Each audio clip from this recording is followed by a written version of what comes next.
welcome back to my channel. If you're new here, my name is Jess and I love doing DIY, making clothes in a simply but pretty way. I'm sure you saw the title of this video, so what will make your perfect everyday dress? To me, they are puff sleeve, square neck, open back, midi length and no zipper. And I found a design that's have all of them in one dress. I'm going to share with you how I make it soon. But because it's a little advanced DIY, so if you're a beginner and you really want to make it, don't be afraid of trying it out. Even you might fail or the result didn't turn out the way you wanted, it's still fine because I'm sure you will learn a lot from it. Because it's also the way I learn in sewing. Most of my sewing experience come from my failed projects. Some of my DIY that you saw on my channel, I didn't succeed after the first time. Some of them even took me 3 or 4 times to come to the result that I wanted. So don't give up if your DIY didn't turn out perfectly after the first time.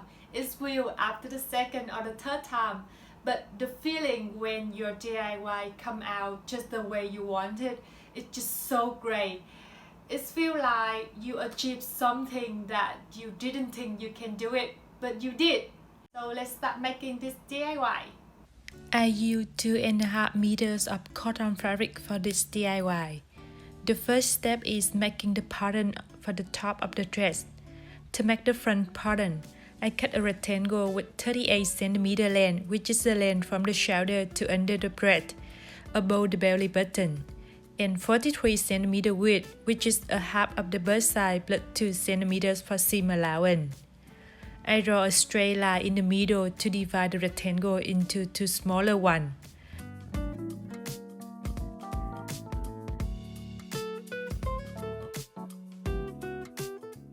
At the top of the straight line, I mark at 2 sides 10 cm, so the width between 2 marks will be 20 cm, which is the width of the neck.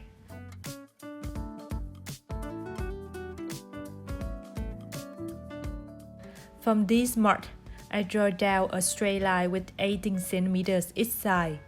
It's the depth of the neck that I want. Make sure it's above your breast.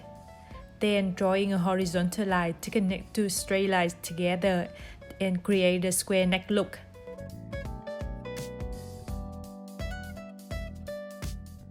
From 2 marks on the top width line, I keep making to outside 9 cm.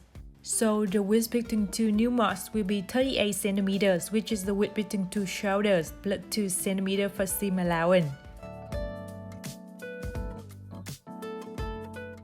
From the top of the length line, I mark down at 21 cm, which is the width from the shoulder to under the armpit in the middle of the breast. Then drawing a curved line to connect this mark to the marks on the width line, so you will have the sleeve line of the front pattern.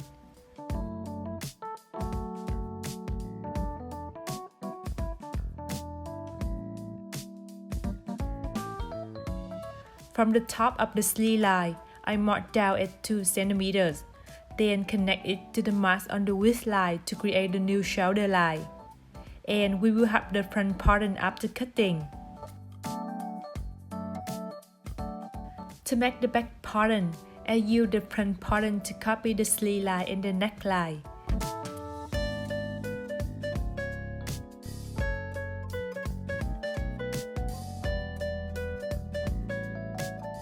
After drawing, I move the shoulder line up 2 cm.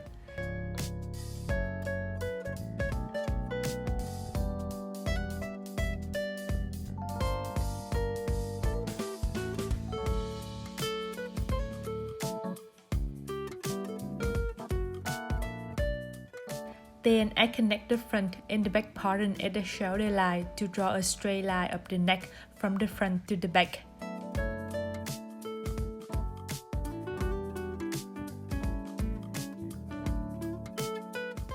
After that, I slightly turn that line straight down to the end. And we will have the back pattern after cutting.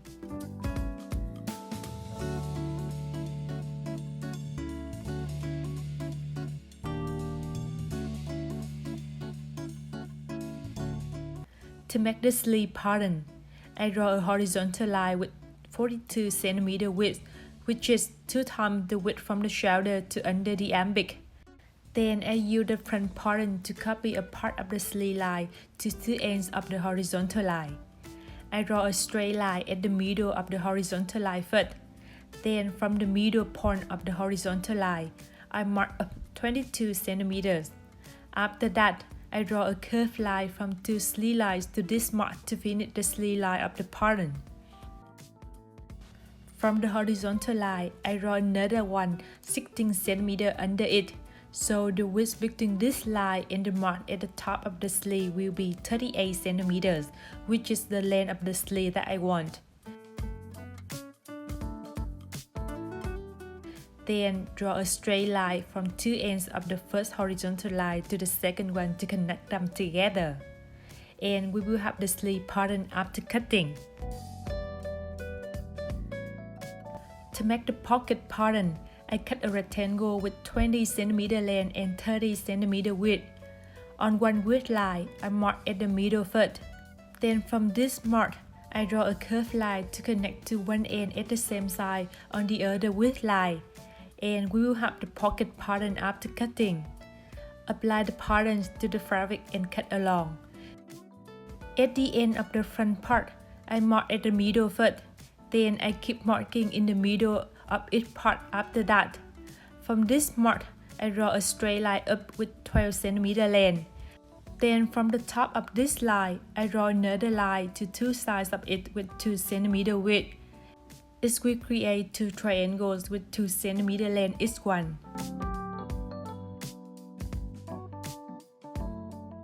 I fold two triangles facing each other by the first straight line, then sewing to create a dot for the front part.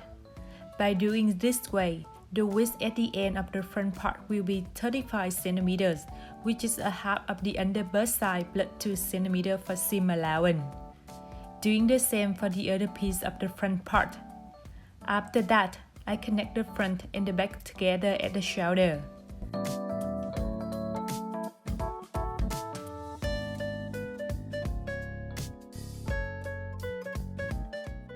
Because of the dart, the side line of the front and the back is not matching, so I recut the back to make it match to the front.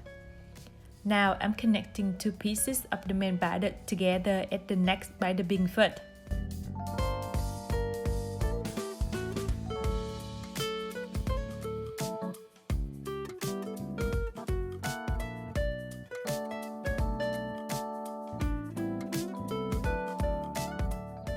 Then from the top of the shoulder, I mark down at 4 cm on the neck of the back part. It will be the position for the tie at the back that will have to hold the open back of the dress. Therefore, I cut two long rectangles with 3 cm width and around 50 cm length. I fold two length lines of the rectangle to the middle first, then keep folding them again to create a tie, and sew to finish it.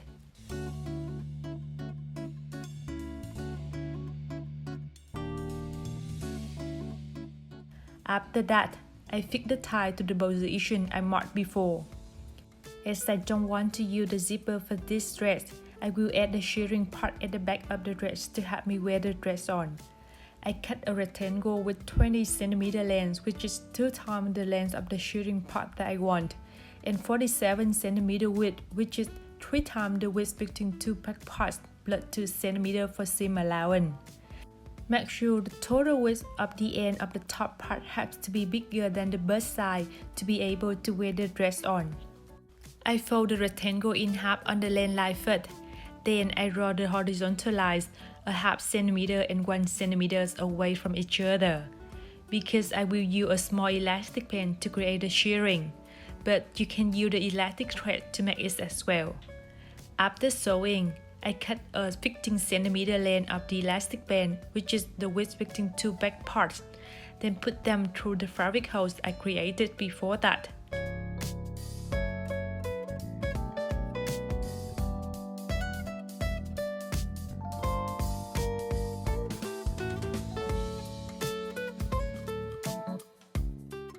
And here's how it looks after on. Now I'm sewing two ends of the elastic band to the fabric to keep them from moving. After that, I connect two sides of the shirring part to two sides of the back part at the end. Make sure the shirring has to be in the middle between two pieces of the top bodice.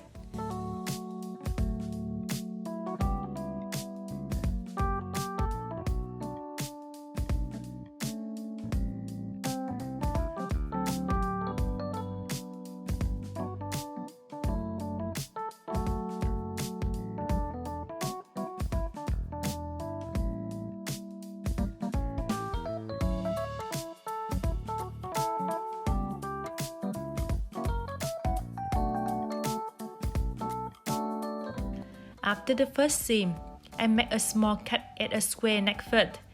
Then I turn the outside face of the fabric out and make the second seam at one piece of the top bodice together on the end fabric to one side. Don't forget to iron on the seam after that.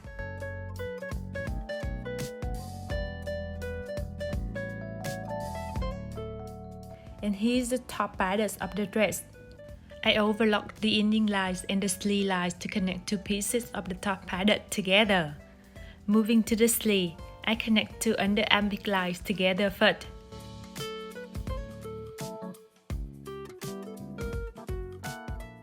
Then I finish the end of the sleeve by folding the end fabric inside 2 times and sew it together.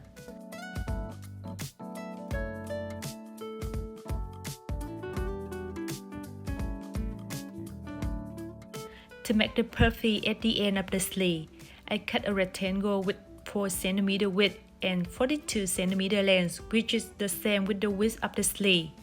I connect two width lines together to create the circle fabric first. Then I fold two sides of the circle fabric inside around 1 cm and iron to keep my folding. So it will hide the end fabric inside and make the circle look nicer. The position of the circle fabric is at 4 cm from the end of the sleeve. When sewing two sides of the circle fabric, keep a small unsewed space at one side for the elastic band to go through after.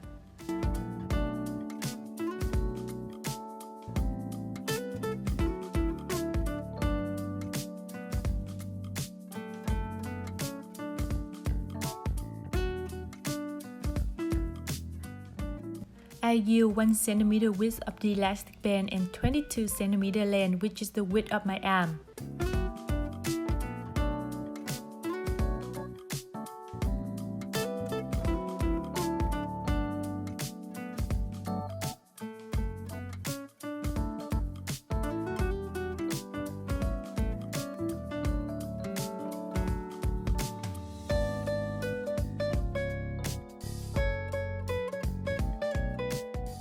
After sewing two ends of the elastic band together, don't forget to close the unsewed space you kept before that. At the top of the sleeve, I make a loose seam first.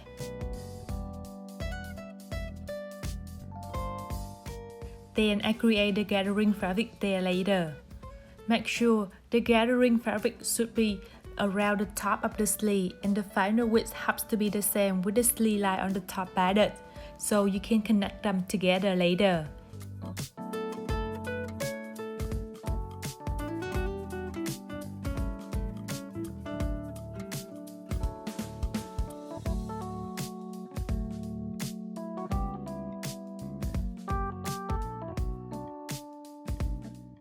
And here's the top of the dress.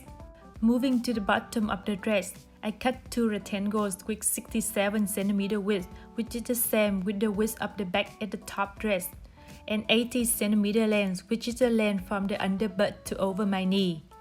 From one width line, I mark down at 5 cm on two length lines. They will be the position for the pocket. Then adding the pockets to the position after that and sewing.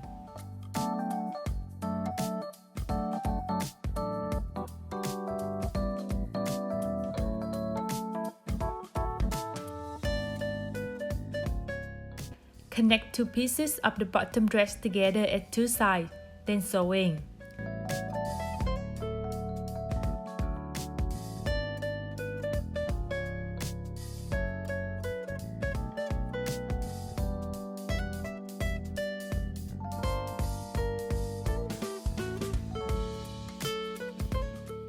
To create the depth for the pocket, I marked down at 14 centimeters from the top, which is the open area of the pocket where you can put your hand in. Then sew the rest together.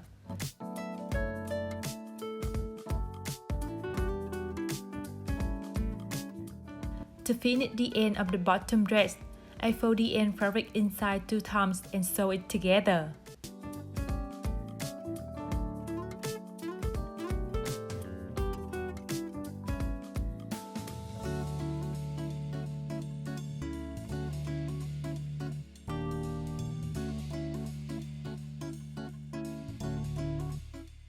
At the top of the bottom dress, I make a loose seam at the front only.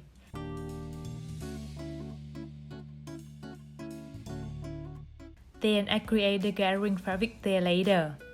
The final width of the gathering fabric should be the same with the width at the end of the front of the top dress, so you can connect the top and the bottom dress together later.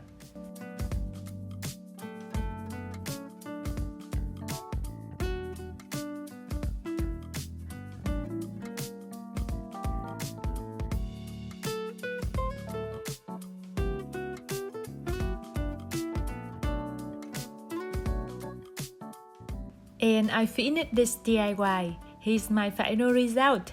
This is the everyday dress that I have everything I need in one design. Puff sleeves, square neck, open back, midi length and no zipper. I hope you like it and try it out.